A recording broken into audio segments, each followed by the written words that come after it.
근데 실제로 보면은 우리 주변이 다 도시 지역이잖아요. 다 건물들이 있고 논밭이 안 보이는데 실제로 우리나라의 전 국토 중에서 도시가 3%밖에 안 됩니다. 사실은 생각처럼 그렇게 넓지는 않아요. 그리고 이제 기반시설, 공공시설이 학교, 도로, 철도, 하천, 공원 이런 분이 많이 있죠. 국토종합계획은 거의 토지에 관련된 내용이에요. 우리나라의 국토를 이제 개발하는 내용인데 도로, 교통망, GTX, A, B, C 노선부터 시작해서 그런 계획들이 있으니 지금 고속도로의 지속적인 확충과 앞으로의 면적의 확대가 예상되는 부분이죠. 이제 본격적으로 국토종합계획에 들어갑니다. 우선 계획의 배경과 특징, 국토의 여건과 전망, 계획의 기본 방향, 전략적 정책 과제에 대해서 국토종합계획의 페이지 수가 160페이지가 넘습니다. 그리고 실천 계획 전략 계획까지 보면 600페이지가 넘어가거든요. 600페이지면 정말 체감군이 이 정도인데 그거를 한 시간에 다루는 거는 쉽지 않은 일이라서 무리가 있고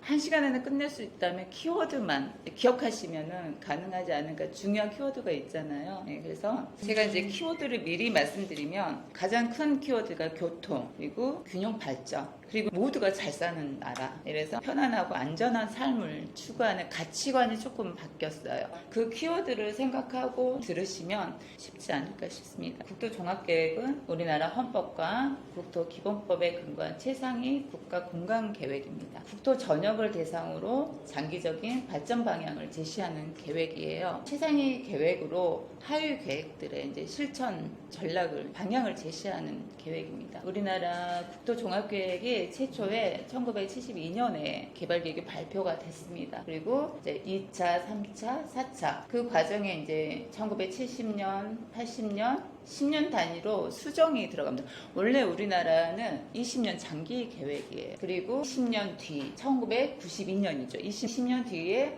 국토종합개발계획을 다시 발표했죠. 그리고 4차를 10년 뒤에 또 수정 계획이 나와 있는데 최초의 국토종합개발계획은 우리나라 70년대 고도 성장을 위한 계획이었고 2차에서는 수도권 집중 현상 문제를 해소하기 위해서 지방 분권화를 강조하거나 아니면 지역 간 통합 계획을 추진하는 내용들이 반영되어 있었습니다. 그러다가 3차, 4차를 거쳐서 2000년에서 2020년 국가계획으로 수정계획이 6년 뒤 2006년에 또 새로 수정계획이 발표가 됩니다. 그때가 노무현 정부 때 균형발전이 핵심 이슈였고요. 그러니까 그때 혁신도시와 세종시가 계획 안에 들어있었습니다. 예전에 세종시에 우리나라 수도를 옮기고 이런 말들이 있었잖아요. 쉽지 않는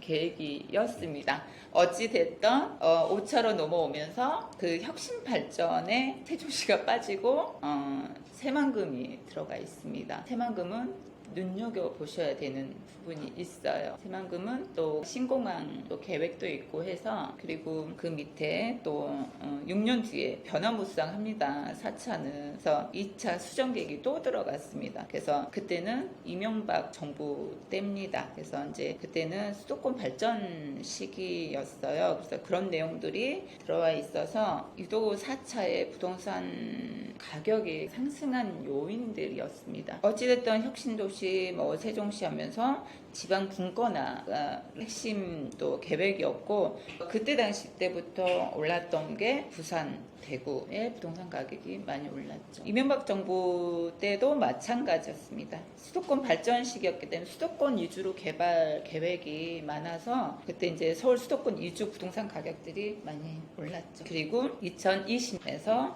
2040년 2040까지의 제5차 국토종합계획이 이제 발표가 된 겁니다. 여기에 큰 그림은 우리 이제 국토 공간의 형성 방향은 그래요. 이것도 이제 기존의 현재까지는 국토 개발 위주예요. 개발 위주였는데 앞으로 향후 미래는 개발이 아닌 관리 쪽으로 그리고 이제 요즘에 도시재생이란 말 많이 듣잖아요. 기존에 있는 걸 뭐 리모델링 말도 많이 있고 도시재생, 관리 위주로 가겠다는 의미이거든요. 여기 국토 개발하고 국토 관리의 이제 현재와 미래의 중간 지점에 비교를 해보시면 경제적 가치 우선에서 이제는 미래는 사회적 가치 우선으로 바뀌는 거고요. 경제성, 효율성 중시에서 이제는 형평성 중시로 바뀌는 겁니다. 개인보다는 공공 위주로 간다는 의미거든요. 그리고 이제 성장의 지속 전제, 계속해서 성장하는 건 개발하겠다는 얘기거든요. 그런데 더 이상은 성장이 이제 경기 둔화가 오잖아요. 여러 가지 이슈들이 있지만 저출산, 뭐 고령화 이런 문제들 때문에 성장이 아닌 인구 감소와 저성장 전환에 발맞춰 방향을 제시하겠다는 의미고요. 경제성 경제사회 이것도 협력적으로 가겠다는 거죠. 예를 들면 공유 경제라고 하잖아요. 그런 의미입니다. 국토 개발에서 더 이상은 개발이 아닌 국토 관리로 가겠다. 활용이 중요시되는 시대로 전환을 반영하겠다. 스마트 공간, 재배치 등 국토 공간 형성에 관리 위주로 가겠다는 의미고요. 하도 변화무쌍하니까 그때그때 탄력적인 대응을 하겠다. 그런 말이고, 이제 IoT 기반의 첨단 기술을 활용하여 융복합적 정책 소요에 대응하는 전략을 세우겠다는 이런 개념입니다. 왜 국토 개발에서 우리가 더 이상 개발이 아닌 국토 관리로 가야 하는지의 요소들이잖아요. 그러니까 경제성 잠재력의 둔화와 양극화, 노후화라고 이제 타이틀이 되어 있는데, 우리나라 현재 직면하고 있는 현황 및 실태 조사 결과입니다. 저성장, 경기 기조 지속 전망, 소득과 자산의 양극화, 토지 소유 편중의 고착화, 지역계층 간 격차 확대, 이게 이런 게 요인인데, 저성장 경제기조 지속 전망이라는 건 우리 그 글로벌 경제의 성장 잠재력 둔화와 그리고 국내 생산 가능 인구 감소, 그러니까 점점 생산할 수 있는 인력이 줄어든다는 얘기거든요. 더 이상 출산은 안 하지, 청년은 부족하지, 점점 노후화는 시대로 접어들지, 그런 의미거든요. 이런 경제 성장을 저하등 저성장 경제 기조가 지속될 전망이라는 의미고, 소득과 자산의 양극화가 저희가 점점 빈부격차가 심해진다고 하잖아요.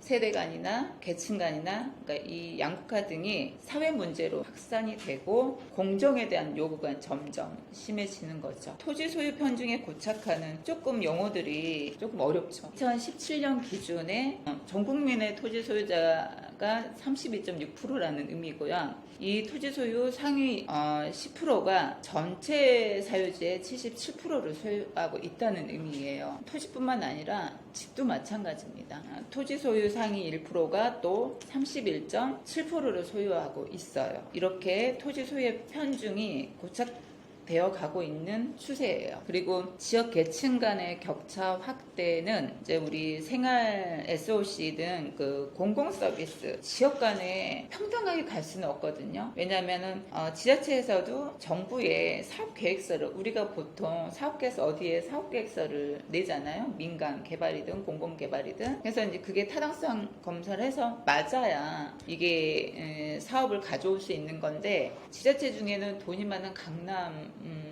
돈이 많고 지방에 있는 지자체는 되게 가난하잖아요. 그러면 돈이 있는, 예를 들면 대기업 공공 개발은 지자체에서 뭐 500억 원, 300억 원 이렇게 들어가는데, 힘이 없는 지자체는 개발을 할 수가 없어, 가져올 수가 없는 거예요. 그러면 이게 편중이 심해지겠죠. 격차가. 지금 상황은 그렇습니다. 인구와 경제 활동에서 뭐 출산율 저하, 인구 성장의 둔화, 구속관 고령화로 인한 생산 가능 인구 감소, 그리고 뭐 도시화율 증가, 수도권 대도시 집중, 지금의 이제 우리나라의 이제 문제점들을 짚어보는 거고요. 1인 가구와 이제 그 주택 수요의 다양화, 요즘 빈집이 많아지잖아요. 그 1인 가구와 고령자 가구 증가 때문에 장기적 주택 시장의 변화가 초래될 것이고, 또 그로 인해 맞춤형 주거 정책 수요 증가가 예상된다는 의미죠. 이런 것들을 다 반영해서 제5차 종합국토계획에 이제 이게 전략으로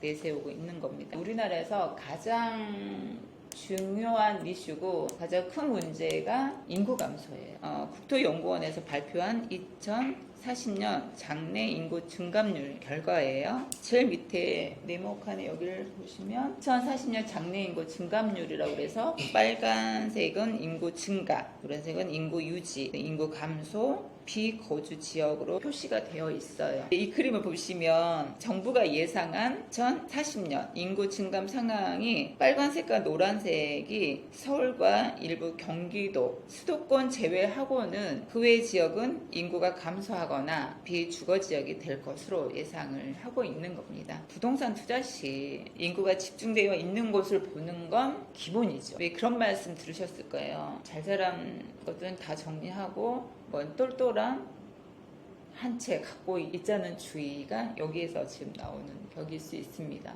보시다시피 이 지방에 아파트가 됐든 상가가 됐든 의미가 없다. 다 팔고 그걸로 여기 가운데 서울, 수도권 이쪽으로 똘똘한 거 한 채만 갖고 있으면 된다. 여기에서 나오는 의미가 될 거고요. 투자를 하더라도 인구가 집중되어 있는 곳을 살펴보시는 게 좋을 것 같습니다.